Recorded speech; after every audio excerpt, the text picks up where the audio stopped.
Obviously very fortunate, first off, to be given an interim title and being given the opportunity to gain this position full time. As I mentioned, it kind of made my 10-year plan a 3-year plan when Mark Pope decided to retire on us, but he had the confidence in me, and a lot of other people around here obviously had the confidence in me to get this job done, and that's kind of what fueled me over the last 9 months.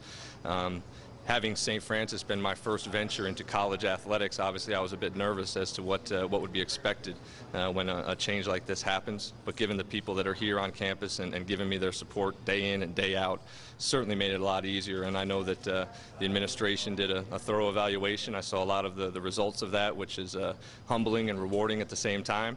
I hope to make all the people that are trusting me with this decision very, very proud over the coming years. And today is really just a culmination of a lot of people's hard work, and I just want to represent them well as I move forward in this role. Can you repeat some of the comments you made at the podium, kind of what mark you would like to make as an AD now? Well, and you know, when you look at an athletic director at this level, not a lot of the things I'm going to be able to do are going to dictate wins and losses on the field, but a lot of what I can do is structure and give us some guidance for recruiting the right kids. We already have the right coaches. What I hope to do is give them some guidance, provide them all the resources possible that they need to be successful. As an athletic director, I view it as I'm an extension of my coaches. They need me to provide resources to them, so my goal is to go out and give them every resource possible to go on the field, have success, recruit the right kids, be in the community, be good citizens of the Fort Wayne community, which we are. So there's not a lot of tweaking or a lot of impact that I need to make right away because I'm in such a great position. But hopefully over time, some small things that I can do will leave an impact here, and I think time is going to determine what those things exactly are. But I'm excited to work with these coaches and these student athletes to get a lot of cool things accomplished. And my last question would be, you've been set up well. You have a football program that's perennially good. Basketball team just came off national championship. Talk to me about what your plans you're going to have to try to make things even better than they already are today. Well, you mentioned football and basketball, and obviously those are the ones that get us the most notoriety. But what we also have is 13 other sports that need support, that need resources, that need to get a little more competitive, maybe on a conference basis, and get to some national tournaments. What can I do to help them? Whether it's fundraise money to get some student athletes in here that maybe we couldn't get before, whether it's giving them the right guidance on the actual student athletes that will benefit our program the most. You know, I think the resources is the key.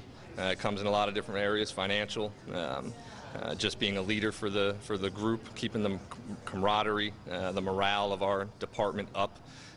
Those are a lot of the things that I think, just as my style, my personality dictates, is just rallying people together around causes, trying to accomplish things. So as soon as our coaches and I sit down and start to dictate our goals going forward, then I'll help steer us and find the ways to accomplish all those. And if it's a national championship in soccer, then let's figure out how we can get there. If it's bringing in 10 more girls to be a JV basketball team coming down the future, then let's go ahead and make that happen. But I think it's a lot of tiers that we can have successes and small successes in a lot of different areas. And then if you recruit the right kids and you hire the right coaches, success on the field will follow. You asked most of my questions, but one thing I did want to ask, when you first were named interim athletic director back, I think in February, did you expect that, you're down the line, it would come with, the official title? Was it something more you were thinking of as, well, placeholding? What were your thoughts then? Never having been an athletic director, you always wonder if the people are going to look at it as you're too young, you need a little more experience, and that's always been obviously the fear through this process, is that that's what would come out. But I think what people learned is, no matter whether you're in professional sports, no matter whether you're a college athlete, which I've been both of those in my career and my life, you bring things to the table that maybe someone else didn't bring. So I was hoping they would find some things in me that maybe they didn't see in other candidates or other people in my past that have held this position before me. And I was just confident in my abilities the whole time, but never knowing for sure if it was going to happen. And as the provost says to me all the time, we're all interims in this world, and so having the title removed certainly eases some of the concerns I had, but I never let it bother me on a daily basis. It was head down, move forward, keep this business operating the way it has, and just kind of let God take care of the rest. Did you learn a lot from your predecessor? There's no question. I would not be here if it was not for Mark Pope. He took a chance on me in 2008. Brought me into this world of collegiate athletics, which I've loved since the day I got here. Mark has taught me so much from a leadership standpoint, from a communication standpoint, things to do, people in this town that you need to know to be successful. And when he left, he obviously gave me a big vote of confidence that I'd be able to do this, and had probably a say in whether I was going to get this thing full time. But there's no question I learned from him every day how to operate as a professional, how to be in the world of collegiate athletics, and how to succeed in the world of collegiate athletics. My last question, do you do anything special to celebrate this official announcement today? Well, fortunately, my wife and I will have hopefully time amongst running our boys around town and getting up in the middle of the night to feed babies to enjoy this thing a little bit. But you know, nothing changes today than it was yesterday, because I'm still operating in the same capacity that I have the last 9 months. We'll try to share a glass of wine probably and sit back and enjoy this, but there's a lot of time for that.